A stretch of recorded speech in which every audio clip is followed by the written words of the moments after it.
Yenə də təzə bir track, Molotov Kokteyl adlanır. Dinləyək. Buyursun.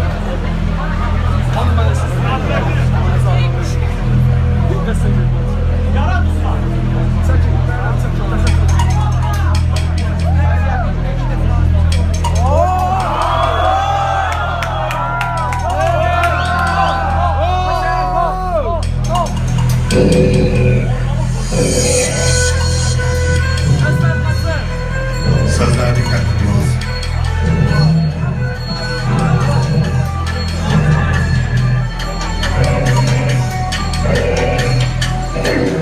Kimsə ürək bulandırırsa mən suya bulandırırım.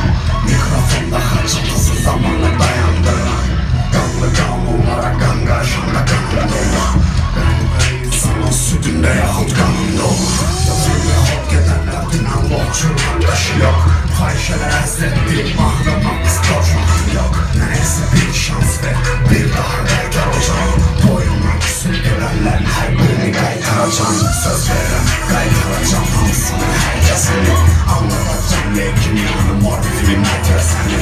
Anlayan ki insan parmağını tərk atmaq zəl olarsan. Bir saat mənim kimi düşünsən, suda bəl olarsan.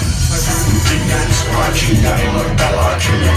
Ləhzəyə salır kəndət gələn qəba kimi. Olmamış ki ateist nədə derilən hafız Quran. Mənim Küfəm Azərbaycan, mənim dinim Turan.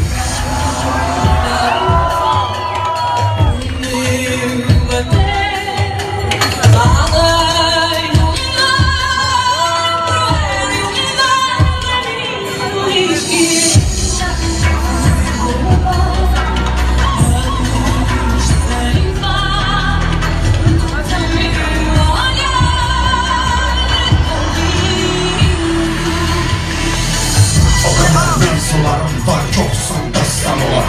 O qədər yazmasan olar, hər şey yazsan olar. Soyuq zirzəmilərlə bəzənmiş küçələrimiz var. Yazırdım ki əsrlik tarlıq gecələrimiz var. Yazırdım oradakı meydlərin nəfəssizliyinlə. Dillərlə dolu kədərlilərin səssizliyinlə.